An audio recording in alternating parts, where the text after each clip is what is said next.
नमस्कार दोस्तों, स्वागत है आपका प्रीलिम मार्क बूस्टर इन हिंदी में। और डेट है आज की 17 जुलाई 2020। चलिए डिस्कशन स्टार्ट करते हैं। आज का हमारा सबसे पहला जो आर्टिकल है वो भारत भूटान के बीच में एक नए ट्रेड रूट को खोला गया है उसके बारे में है। ठीक है, यहाँ पर आप देख सकते हैं पश्चिम बंगाल के जयगौन या जयगांव से भूटान के पसाका तक ये ट्रेड रूट जाएगा। तो इम्पॉर्टेंट है। देखो, भारत के नेबरिंग जो भी कंट्रीज़ हैं, अगर भारत के साथ कोई लिंक स्थापित किया जाता है तो वह इम्पॉर्टेंट हो जाता है एग्ज़ाम के पर्सपेक्टिव से। ठीक है, लास्ट ईयर भी एक एग्ज़ाम में क्वेश्चन पूछा गया था। भूटान में एक जल विद्युत परियोजना डेवलप की गई थी, मांगदेचू जल विद्युत परियोजना भारत के द्वारा। उसके बारे में यूपीपीसीएस के एग्ज़ाम में क्वेश्चन पूछा गया था। ठीक है, तो यह न्यूज़ जो है वो इम्पॉर्टेंट है। इसके अलावा यहाँ पर जो आप मैप देख रहे हैं ये है सक्तेंग वाइल्ड लाइफ सेंचुरी का। ठीक है, पहले हम सक्तेंग वाइल्ड लाइफ सेंचुरी की लोकेशन देख लेते हैं, उसके बाद में हम जानेंगे कि ये चर्चा में क्यों आई थी। सक्तेंग वाइल्ड लाइफ सेंचुरी भूटान के पूर्वी क्षेत्र में है। यहाँ पर आप देख रहे हैं ये भूटान का मैप है और ये है सक्तेंग वाइल्ड लाइफ सेंचुरी। उसके अलावा क्या हुआ है, देखो, यूनाइटेड नेशन का एक इन्वायरमेंट प्रोग्राम है, यूनाइटेड नेशन का UNEP। ठीक है, उसके तहत इसको कुछ फंड दिया जाने था सक्तेंग वाइल्ड लाइफ सेंचुरी को।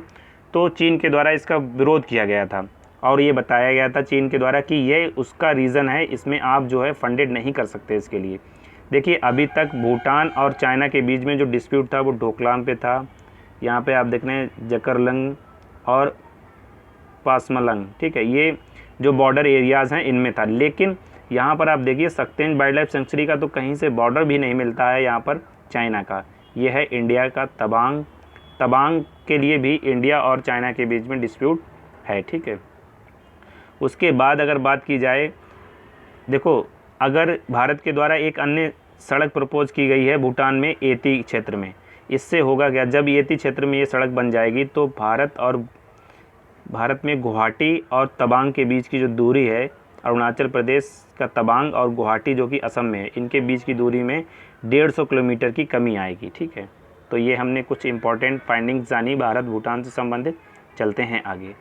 अगला आर्टिकल डिस्कस करने से पहले अगर आप इस वीडियो की PDF डाउनलोड करना चाहते हैं तो आप हमारे Telegram channel only civil services से या फिर डिस्क्रिप्शन में दिए गए लिंक से इसको डाउनलोड कर सकते हैं। अब हम देख लेते हैं आर्टिकल हमारा क्या है। 2022 का जो फीफा विश्व कप है वो कतर में आयोजित किया जाएगा। तो कतर की लोकेशन इंपॉर्टेंट हो जाती है। उसके बाद फीफा से संबंधित भी फैक्ट हम देख लेते हैं जल्दी से।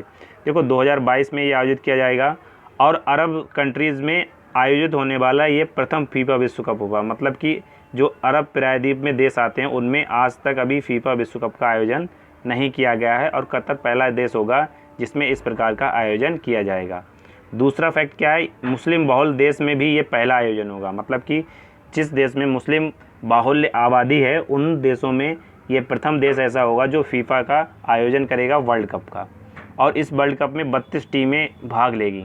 ये लास्ट बार ऐसा ऑर्गेनाइज होगा कि जिसमें 32 टीमें भाग लेंगी। इसके बाद का जो टूर्नामेंट होंगे 2026 में जो टूर्नामेंट होगा उसमें 48 टीमें भाग लेंगी। कितनी टीमें भाग लेंगी? 48 टीमें। ठीक है, तो यहाँ पर देखो एग्ज़ाम में किस प्रकार से क्वेश्चन पूछा जा सकता है कि फीफा विश्व कप का आयोजन 2022 में कहाँ होगा, तो कतर में होगा।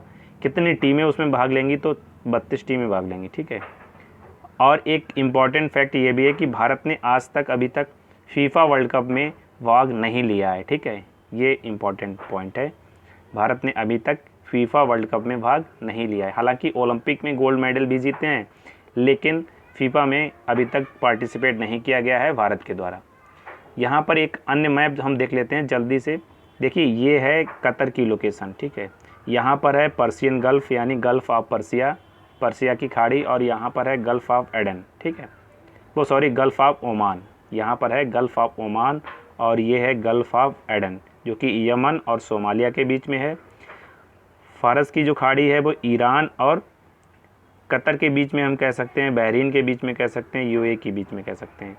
उसके बाद जो ओमान की खाड़ी है वो ओमान और ईरान के बीच में है। ठीक है, ये कुछ हमने गल्फ़ के बारे में जाना। उसके बाद अगर बात की जाए यहाँ पर एक अन्य इम्पॉर्टेंट, देखो, ट्रॉपिक ऑफ कैंसर जो है मस्कट यानी ओमान से होकर जाती है, UAE से होकर जाती है और सऊदी अरब से होकर जाती है, भारत से होकर जाती है। ठीक, मस्कट जो राजधानी है वो ट्रॉपिक ऑफ कैंसर या कर्क रेखा पर स्थापित एक राजधानी है ओमान की। ठीक है, चलते हैं आगे। अगला जो आर्टिकल है वर्ल्ड इमोजी डे के बारे में है, जो कि आज मनाया गया है 17 जुलाई को। वर्ल्ड इमोजी डे की अगर हिस्ट्री की बात की जाए तो सबसे पहले इसे जापान में प्रयोग किया गया था 1999 में। ठीक है, जापानी मोबाइल में से सबसे पहले प्रयोग किया गया था 1999 में। लेकिन इसको फेमस जो हुआ है, ये फेमस हुई है 2010 के बाद से इमेजेस इस प्रकार की फेमस हुई हैं। और विश्व का पहला इमोजी जापान में बनाया गया था, शिगेताका कुरिता ने इसको बनाया था। ठीक है, तो ये तो हमने कुछ हिस्ट्री के बारे में इसके जाना। अब इमोजी होती क्या है? इमोजी एक जापानी भाषा का शब्द है जिसका अर्थ होता है कि इमेज के द्वारा अपने हाव भाव को दर्शाना, मतलब कि अपने चेहरे के छोटी सी इमेज के द्वारा अपने मन को और अपने इम्प्रेशन को दर्शाना। ठीक है, इसमें होता क्या है, इसमें वस्तुओं, प्लेसेस, मौसम और एनिमल्स को भी इमेजेस के रूप में प्रयोग किया जाता है। उसके बाद अगर बात की जाए, विश्व इमोजी दिवस की शुरुआत हुई थी 2014 में, इसे पहली बार मनाया गया था। और जेरेमी बर्ज जो कि ऑस्ट्रेलिया के इमोजीकार हैं, मतलब इमोजी इतिहासकार हैं, जेरेमी बर्ज, इनके द्वारा इसको पहली बार आयोजित किया गया था। ठीक है, तो इम्पॉर्टेंट है एग्ज़ाम में इस टाइप। देखो क्या हुआ था, जब वर्ल्ड टॉयलेट डे मनाया गया था पहली बार, तो उसके बारे में भी काफ़ी चर्चा हुई थी।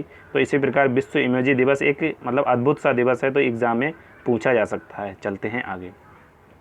अगला जो आर्टिकल है, भारत ने अमेरिका, ब्रिटेन, यूएई, जर्मनी और फ्रांस के साथ ईयर बबल बनाया। देखो ईयर बबल जो है काफ़ी चर्चा में है, तो एग्ज़ाम में ईयर बबल से संबंधित क्वेश्चन पूछा जा सकता है, यूपीएससी प्रीलिम्स में भी और यूपीपीसीएस प्रीलिम्स में भी। देखो अगर बात की जाए ईयर बबल्स की, तो ईयर बबल्स एक इस प्रकार, देखो यहाँ पर आप देख रहे हैं, ये है क्या है, ये है प्लेन और ये बना हुआ है ईयर बबल, ये है कोविड-19 का सिंबल। ठीक है, देखो ईयर बबल इस महामारी के दौरान काफ़ी चर्चा में शब्द आया है। इस शब्द का मतलब है कि ऐसे कुछ क्षेत्रों की पहचान करना जो समान रूप से कोविड-19 से लड़ रहे हों या समान स्तर से वह निपट रहे हों, उनके बीच में एक एग्रीमेंट करना जिससे कि ट्रांसपोर्टेशन चालू किया जा सके, यानी परिवहन को चालू किया जा सके। अब जैसे मान लीजिए अमेरिका और ब्रिटेन और यूएई के साथ भारत ने ईयर बबल किया, तो भारत के नागरिक अगर यहाँ जाएंगे तो उनको क्वारंटीन नहीं किया जाएगा। ठीक है, मतलब कि वो इस प्रकार से जो जाएंगे उनको क्वारंटीन नहीं किया जाएगा, पहले से ही उनका कह सकते हैं हम कि ये है एक प्रकार का ट्रांसपोर्ट एग्रीमेंट टाइप की व्यवस्था है। और ये एक विशेष प्रकार की ट्रांसपोर्ट फैसिलिटी प्रोवाइड कराता है कोविड-19 के दौरान। अगर बात की जाए भारत ने किस किस के देशों के साथ, America, Britain, UAE, Germany, France के साथ ईयर बबल बनाया है। तो आप आसानी से अगर एक लाइन में इसको डिस्क्राइब करें तो इसका मतलब ये है कि ईयर बबल का मतलब विभिन्न देशों के मिलकर एक ट्रांसपोर्ट एग्रीमेंट से संबंधित है, जिससे कि एक देश के नागरिक दूसरे देश में आसानी से जा सकें और उनको अपने देश का नागरिक समझा जा सके। ठीक है, मतलब कि जिस प्रकार से उस देश के नागरिक घूम सकते हैं उसी प्रकार से अन्य देशों के नागरिक भी देश में घूम सकते हैं। ठीक है, लेकिन पर्यटक वीज़ा जो है इसके लिए अलाउ नहीं है, मतलब पर्यटक वीज़ा पर लोग इस ईयर बबल का लाभ नहीं उठा सकते हैं। चलते हैं आगे। अगला जो आर्टिकल है वो कोचीन शिपयार्ड ने नॉर्वे के लिए ऑटोनोमस इलेक्ट्रिक फेरी निर्मित की है। ठीक है, तो कोचीन शिपयार्ड के बारे में हम जानेंगे। और इस परियोजना में देखो नॉर्वे सरकार ने कुछ आंशिक फंड दिया है। उसके बाद यहाँ पर देख लेते हैं आप, 2 ऑटोनोमस इलेक्ट्रिक फेरी बनाने का अनुबंध किया है कोचीन शिपयार्ड ने और नॉर्वे की मैरीटाइम कंपनी है ASKO उसके द्वारा। अगर बात की जाए इस जहाज़ के बारे में तो ये 67 मीटर लंबा होगा और 125 करोड़ की इस पर लागत आएगी। 1846 किलोवाट का ये बैटरी संचालित जहाज़ होगा। ठीक है, यहाँ पर आप नॉर्वे की लोकेशन देख सकते हैं। नॉर्वे की कैपिटल है ओस्लो और नॉर्वे का बॉर्डर लगता है स्वीडन से और फिनलैंड से। ठीक है, ये इंपॉर्टेंट है। उसके बाद यहाँ पर आप देख रहे होंगे, 1 मिनट इसको मिटा देते हैं, ये है नॉर्वेजियन सी यानी नॉर्वेजियन सागर। यहाँ पर आप देख रहे होंगे बाल्टिक सी है, कुछ दिन पहले हमने डिस्कस किया था बाल्टिक नेशन के बारे में। यहाँ पर इस्टोनिया जो है बाल्टिक कंट्रीज़ है, इस्टोनिया, लटाविया और यहाँ पर आप देख रहे हैं ये फिनलैंड है। ठीक है, चलते हैं आगे। कोचीन शिपयार्ड के बारे में जानें। ये भारत का सबसे बड़ा शिपयार्ड है, मतलब कि सबसे बड़ा जहाज़ निर्माता है। यहाँ पर आप देख रहे हैं ये है कोचीन, केरला में, ठीक है। अगर बात की जाए कोची वाटर मेट्रो की, तो कोची वाटर मेट्रो में एक परियोजना है जिसमें 10 द्वीपों को जोड़ा जाएगा। जो छोटे छोटे द्वीप हैं केरल के आसपास, यहाँ पर उनको जोड़ा जाएगा केरल में, और 15 रूट बनाए जाएंगे, ठीक है। इस पर क्या होगा, बोट की सहायता से लोग आवागमन चालू कर सकेंगे। और तो कोची वाटर मेट्रो में आप ध्यान रखना कि ये 10 द्वीपों को जोड़ने की परियोजना है और इसमें बोट्स के द्वारा परिवहन किया जाएगा। चलते हैं आगे। अगला जो आर्टिकल है, भारत इजराइल ने मिलकर एक साइबर सिक्योरिटी पर एक एग्रीमेंट किया है। तो एग्ज़ाम में पूछा जा सकता है कि हाल ही में किस देश के साथ भारत ने साइबर सिक्योरिटी के लिए एक एग्रीमेंट साइन किया है, तो आंसर होगा इजराइल के द्वारा। 2017 में ही इस पर चर्चा हुई थी, लेकिन साइन जो हैं अब 2020 में किए गए हैं, ठीक। अगर बात की जाए भारत की ओर से, इस पर साइन किए हैं भारत के राजदूत संजीव सिंगला ने, और इजराइल की ओर से किए हैं इजराइल के राष्ट्रीय साइबर निदेशालय के महानिदेशक के द्वारा। देखो, अगर बात की जाए भारत में साइबर सिक्योरिटी से संबंधित जो संस्थान है या ऑर्गेनाइजेशन है, वह है सर्ट-इन, यानी computer emergency response team India.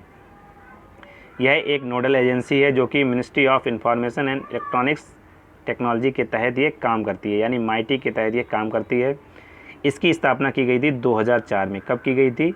2004 में सर्ट-इन की स्थापना की गई थी, ठीक है। चलते हैं आगे हम इजराइल का मैप देख लेते हैं, जो इस आर्टिकल में आया है कि इजराइल के साथ एग्रीमेंट हुआ है।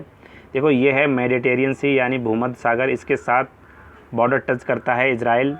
यहाँ पर इजिप्ट है, यानी मिस्र है, ये है जॉर्डन, ये है सीरिया, और ये है लेबनान। देखो, इजराइल की लोकेशन काफ़ी इंपॉर्टेंट है, कई बार एग्ज़ाम में पूछा गया है। यहाँ पर लेबनान जो है, ठीक है, उसके बाद सीरिया, उसके बाद जॉर्डन, उसके बाद इजिप्ट, फिर उसके बाद मेडिटेरियन सी। देखो, कई बार क्या होता है, मिडिल ईस्ट से संबंधित क्वेश्चन एग्ज़ाम में पूछे जाते रहते हैं।